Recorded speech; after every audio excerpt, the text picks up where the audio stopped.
الله الرحمن الرحيم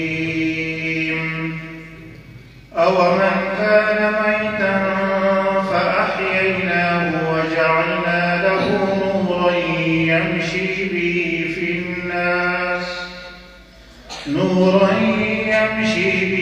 في الناس كمن مثله في الظلمات. أعوذ بالله من الشيطان الرجيم. Para berart Mazal number 2